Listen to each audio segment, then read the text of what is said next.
குடும்பங்களுக்கான சிறிய சிலுவை பாதை. முதல் நிலை, இயேசு தீர்ப்பிடப்படுகிறார். இறைவார்த்தை யோவான் 19ஆம் அதிகாரம் இறைவார்த்தை 16. பிலாத்து இயேசுவை அவர்கள் கைகளில் ஒப்படைக்கிறார். சிந்தனை: குடும்ப வாழ்வில் புரிந்து கொள்ளப்படாத நிலை, குறை கூறுதல், கொடூரமாக ஒருவர் மற்றவரை தீர்ப்பிடுவது உறவுகளில் காயத்தை உருவாக்கும். வீடுகளில் அன்பில்லாமல் பேசும் வார்த்தைகள் இதயத்தில் துன்பத்தை உருவாக்கும். இயேசுவுக்கும் அவ்வாறே நிகழ்ந்தது. ஜெபம். அன்பு இயேசுவே, எங்கள் குடும்பத்தில் நாங்கள் பேசும் வார்த்தையில் உண்மை, பொறுமை, அன்பு இருக்க உதவி புரியும். இரண்டாம் நிலை, இயேசுவின் மீது சிலுவை சுமத்தப்படுகிறது. நற்செய்தி மத்தேயு 16ஆம் அதிகாரம் இறைவார்த்தை 24. என்னை பின்பற்ற விரும்புகிறவர்கள் தன் சிலுவையை சுமந்து கொண்டு பின்பற்றட்டும். சிந்தனை: குடும்பங்களில் பல சுமைகள் உண்டு. பொருளாதார பிரச்சனை, நோய்கள், தியாகங்கள், அன்றாட பொறுப்புகள். இது சில நேரங்களில் கடினமாக இருக்கக்கூடும். இயேசு அதை அன்போடும் நம்பிக்கையோடும் சுமக்க கற்றுத்தருகிறார். ஜெபம். அன்பு இயேசுவே, நாங்கள் எங்கள் குடும்பங்களில் எங்களுக்குள்ள பொறுப்புகளை விசுவாசத்தோடு சுமந்து செல்ல வரம் தாரும். மூன்றாம் நிலை, இயேசு முதன்முறையாக கீழே விழுகிறார். இறைவார்த்தை எசாயா 53ஆம் அதிகாரம் இறைவார்த்தை 5. அவரோ நம் குற்றங்களுக்காக காயப்பட்டார், நம் தீச்செயல்களுக்காக நொறுக்கப்பட்டார். சிந்தனை: குடும்ப வாழ்வில் பல நேரங்களில் நாம் பொறுமை இழந்து கோபம் கொண்டு மற்றவர்களை உதாசீனப்படுத்தி தோற்று போகிறோம்.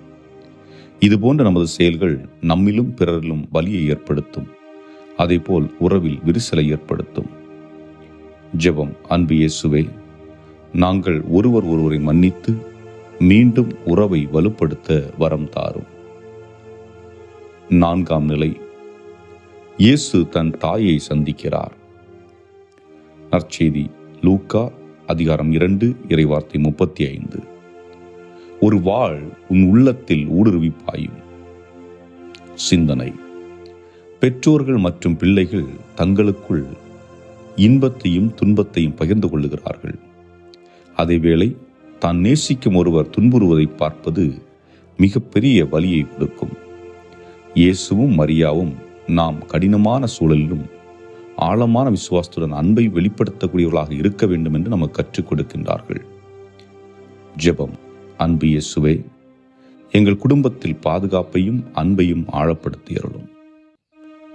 ஐந்தாம் நிலை, சீமோன் இயேசு சிலுவை சுமக்க உதவி புரிகிறார். நற்செய்தி மார்க்கு 15ஆம் அதிகாரம் இறைவார்த்தை 21. படை வீரர்கள் இயேசுவின் சிலுவையை சுமக்கும்படி சீமோனை கட்டாயப்படுத்துகிறார்கள். சிந்தனை: கணவன் மனைவி இருவரின் பங்களிப்பில்லாமல் குடும்பங்கள் இயங்க முடியாது. குடும்பத்தில் ஒருவர் மட்டுமே சுமையை சுமந்தால் அந்த குடும்பத்தில் மனக்கசப்புகள் அதிகமாகும். பணிகளை பகிர்ந்து செய்தல் ஒற்றுமையை உருவாக்கும். கடினமான இதயங்கள் மெல்லியதாக மாறும். ஜெபம். அன்பு இயேசுவே, பரந்த உள்ளத்தோடு பிறருக்கு உதவி புரியும் வரம் தாரும். ஆறாம் நிலை, வெரோனிகா இயேசுவின் முகத்தை துடைக்கிறார். நற்செய்தி மத்தேயு அதிகாரம் 25 இறைவார்த்தை 40. மிகச் சிறியோராகிய என் சகோதர சகோதரிகள் ஒருவருக்கு நீங்கள் செய்ததையெல்லாம் எனக்கே செய்தீர்கள். சிந்தனை: சிறிய இரக்கச் செயல்கள் குடும்பத்தில் உள்ள காயங்கள், புண்களை குணப்படுத்தும். செவி கொடுப்பது, தேற்றுவது, ஆறுதலாக கவனித்துக் கொள்வது போன்றவை சிறிய இரக்கச் செயல்கள். வெரோனிகா செய்த சிறிய செயல் அன்பின் வெளிப்பாடாக அமைந்தது. ஜெபம். அன்பு இயேசுவே, நாங்கள் எங்கள் குடும்பத்தில் ஒருவர் மற்றவரிடையே பரிவு காட்ட உதவி புரியும். ஏழாம் நிலை, இயேசு 2ஆம் முறை கீழே விழுகிறார். திருப்பாடல் 145 இறைவார்த்தை 14. தடுக்கி விடும் யாவரையும் ஆண்டவர் தாங்குகின்றார். சிந்தனை: தீர்க்க முடியாத பிரச்சனைகள், திரும்ப திரும்ப ஏற்படும் ஒரே பிரச்சனைகள் குடும்பச் சூழலை சிதைத்துவிடும். இது நமது நம்பிக்கையை சிதைக்கக்கூடும். இயேசு நாம் உறுதியோடு நிலைத்து நிற்க உதவி செய்கிறார். ஜெபம். அன்பு இயேசுவே, எங்கள் குடும்பத்தில் நாங்கள் துவண்டு விழாமல் தொடர்ந்து எழுந்து நடக்க வலிமையை தாரும். 8ஆம் நிலை. இயேசு எருசலேம் மகளிருக்கு ஆறுதல் கூறுகிறார். நற்செய்தி லூக்கா அதிகாரம் 23 இறைவார்த்தை 28. எனக்காக அழ வேண்டாம். சிந்தனை. குடும்பங்கள் தங்களுக்கு வரும் இடர்பாடுகளை தவிர்ப்பதை விட அதை எதிர்கொள்ள வேண்டும். உண்மை மற்றும் மனமாற்றம் மட்டுமே குணப்படுத்துதலை குடும்பத்தில் கொண்டு வரும். ஆக இயேசு குடும்பங்கள் மனமாறவும் பொறுப்புணர்வோடு வாழவும் அழைக்கின்றார். ஜெபம். அன்பு இயேசுவே, எங்கள் அகக்காயங்களை குணப்படுத்த ஆற்றல் தாரும். 9ஆம் நிலை. இயேசு 3ஆம் முறையாக தரையில் விழுகிறார். 2 கொரிந்தியர் 12ஆம் அதிகாரம் இறைவார்த்தை 9. என் அருள் ஒன்றே உனக்கு போதும். சிந்தனை. சில நேரங்களில் குடும்ப வாழ்க்கை சோர்ந்து போய்விடக்கூடும். சகித்து கொள்ளவும் இயலாத ஒரு சூழல். இந்த வாழ்க்கை தேவையா என்ற ஒரு கேள்வி கூட எழும். இங்கே நாம் ஒன்றை புரிந்து கொள்ள வேண்டும். நமது பலம் போய்விட்டது. கடவுள் அருள் மட்டுமே செயல்பாட்டில் உள்ளது என்பதை நாம் ஏற்றுக்கொள்ள வேண்டும். இங்கே இயேசு நமக்கு சொல்லிக் கொடுப்பது நாம் நம்மை சார்ந்திருப்பதை விட அவரை சார்ந்து இருக்க வேண்டும் என்பதுதான். ஜெபம். அன்பு இயேசுவே, எங்கள் குடும்பம் வீழ்ச்சியை நோக்கி செல்லும் போது அதை விழவிடாமல் தாங்கிக் கொள்ளும். 10ஆம் நிலை. இயேசுவின் ஆடையை அகற்றுகிறார்கள். நற்செய்தி யோவான் அதிகாரம் 19 இறைவார்த்தை 24. அவர்கள் இயேசுவின் ஆடையை தங்களுக்குள் பங்கிட்டுக் கொண்டார்கள். சிந்தனை. குடும்பங்கள் அவமானம், வறுமை அல்லது உறவு முறிவுகளால் தங்களை பலவீனமாக உணரக்கூடும். கடுமையான சொற்களாலும் புறக்கணிப்புகளாலும் ஒருவருடைய கண்ணியம் பாதிக்கப்படலாம். இத்தகைய பாதுகாப்பற்ற நிலையில் இருக்கும் குடும்பங்களுக்கு ஆதரவாக நிற்கிறார் இயேசு. ஜெபம். அன்பு இயேசுவே, எங்கள் குடும்பத்தில் கண்ணியத்தையும் மரியாதையும் நிலைநிறுத்துவதற்கு உதவி புரிந்தருளும். 11ஆம் நிலை. இயேசு சிலுவையில் அறையப்படுகிறார். நற்செய்தி லூக்கா அதிகாரம் 23 இறைவார்த்தை 24. தந்தையே, இவர்களை மன்னியும். சிந்தனை.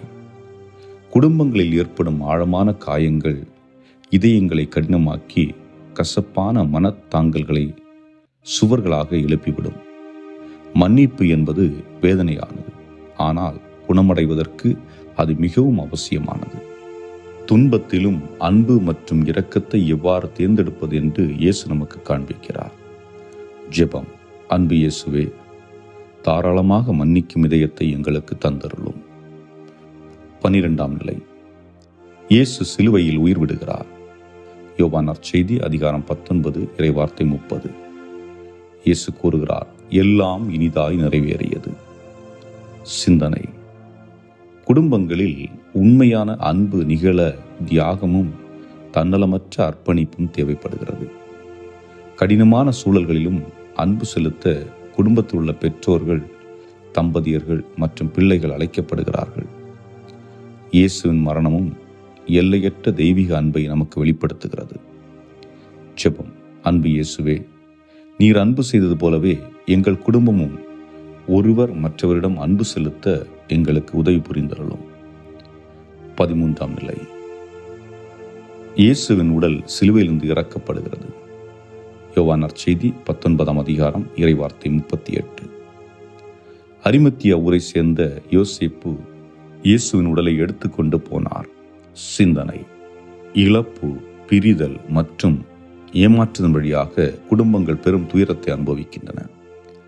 அத்தகைய துக்கமான தருணங்களில் ஒருவருக்கொருவர் துணையாக இருப்பதிலும் கனிவு காட்டுவதிலும் அக்கறை எடுத்துக்கொள்ள வேண்டும் என்று இயேசு நமக்கு வெளிப்படுத்துகிறார். வார்த்தைகள் மௌனமாகும் போது அன்பு மட்டுமே நிலைத்து நிற்கும். ஜெபம். ஆண்டவரே, துயரத்திலும் வேதனையிலும் வாடும் குடும்பங்களுக்கு உமது ஆறுதலை தந்தருளும். 14ஆம் நிலை. இயேசு கல்லறையில் அடக்கம் செய்யப்படுகிறார். மத்தேயு நற்செய்தி அதிகாரம் 27 இறை வார்த்தை 60. இயேசுவின் உடலை கல்லறையில் கொண்டு வைத்தார்கள். சிந்தனை: குணமடைதலும் மாற்றமும் குடும்பங்களில் பெரும்பாலும் மௌனமாக கருதப்படுவது இயல்பு. ஏனென்றால் உடனடியாக நடப்பதல்ல. வெளியில் எதுவும் நடக்காதது போல் தெரிந்தாலும் கடவுள் ஒவ்வொருவருக்குள்ளும் அல்லது குடும்பத்திற்குள்ளும் செயலாற்றிக் கொண்டிருக்கின்றார். இயேசுவின் கல்லறை நமக்கு நினைவூட்டுவதும் இருளுக்கு பின் ஒளி உண்டு என்பதே. ஜெபம். அன்பு இயேசுவே, புதிய நம்பிக்கையுடனும் புதிய வாழ்வுடனும் எங்கள் குடும்பத்தை புதுப்பித்தருளும்.